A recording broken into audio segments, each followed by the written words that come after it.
Listen carefully, friends. Have you ever asked yourself this question?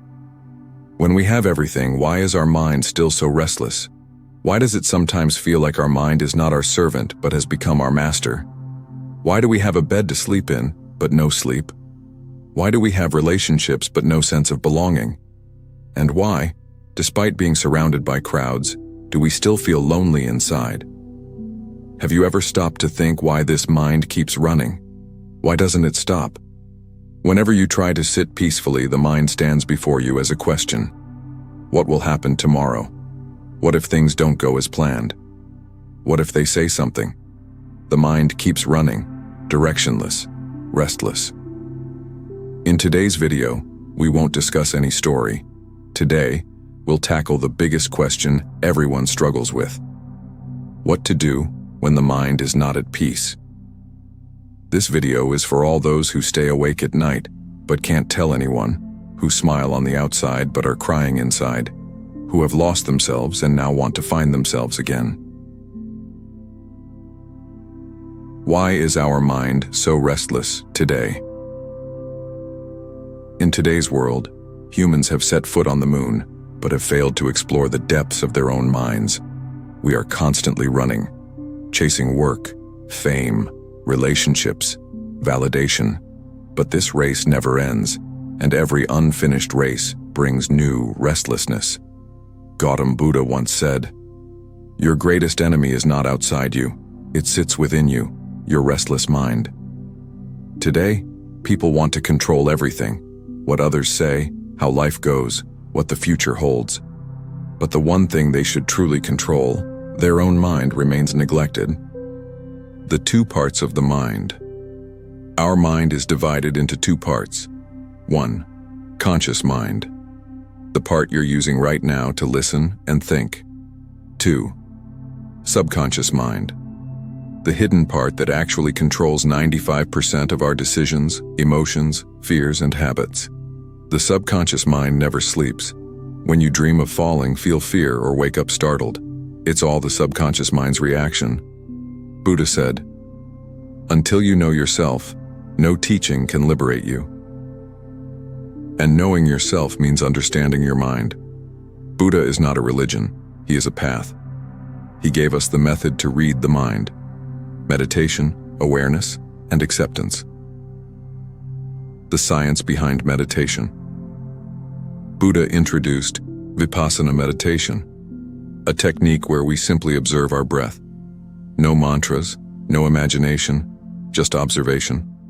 Why? Because the breath is the only thing that connects the body and mind. When you focus on your breath, you slowly detach from the mind's grip. Modern neuroscience now confirms what Buddha said 2,500 years ago.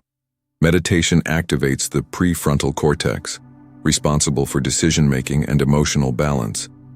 Doctors now use mindfulness meditation to treat anxiety and depression.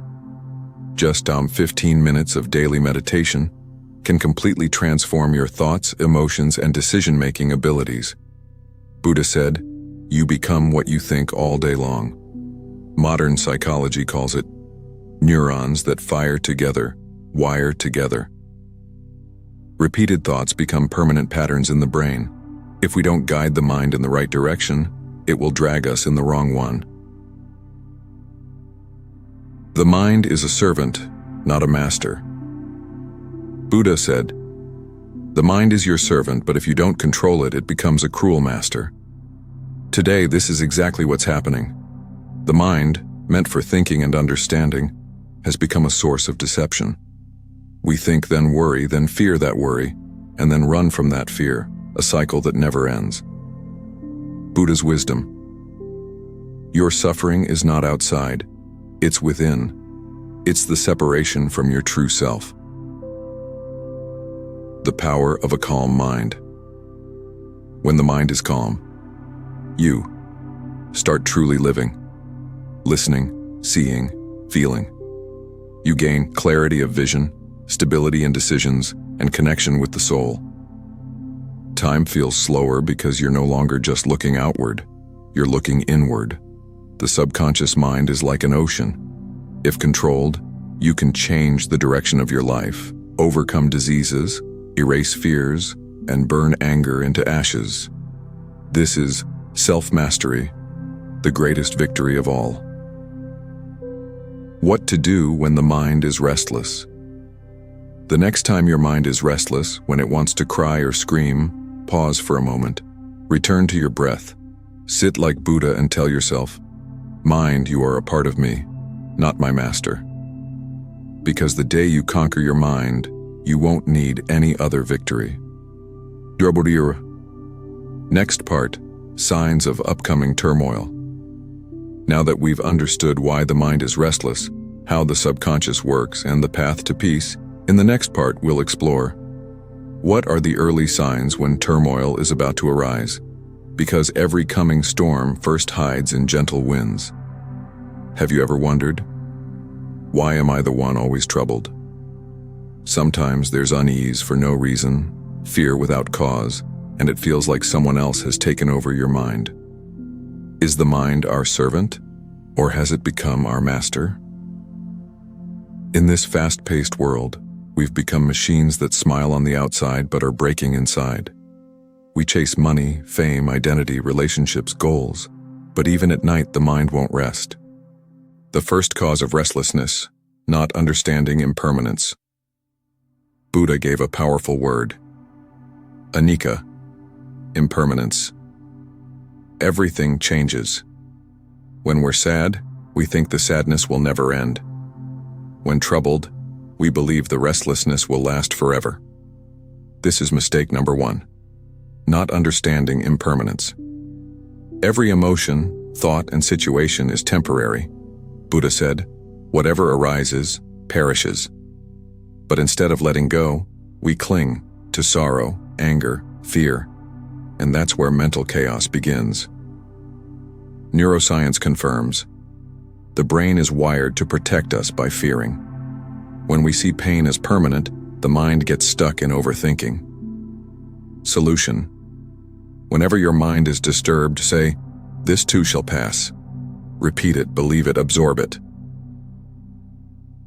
The second remedy, practice silence. Silence isn't just about not speaking, it's about listening to your inner voice. Buddha spent days in silence, diving deep within. Why? Because today's mind is exhausted, constantly thinking, running, fearing, but never listening to itself. Psychology says, we have 60,000 thoughts a day, and 90% are the same old worries, fears, and regrets. When these loop in the subconscious, they shape our reality. Silence pauses this cycle. Even one day without speaking, phones or TV can make you feel like time has stopped. That's where real self-awareness begins. Science confirms.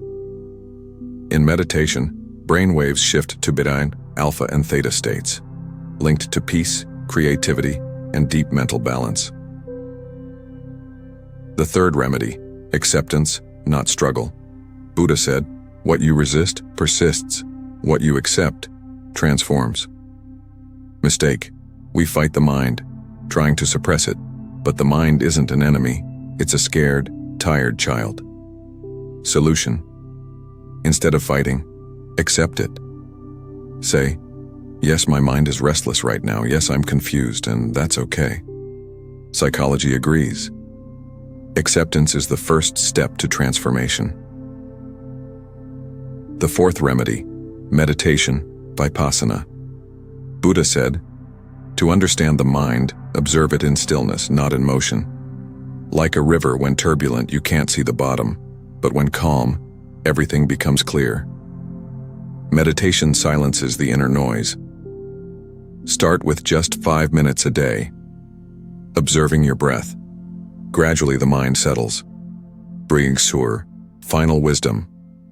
Buddha's teachings are not philosophy, they're practical tools. When the mind is restless, 1. Remember impermanence. This too shall pass. 2. Practice silence. Listen within. 3.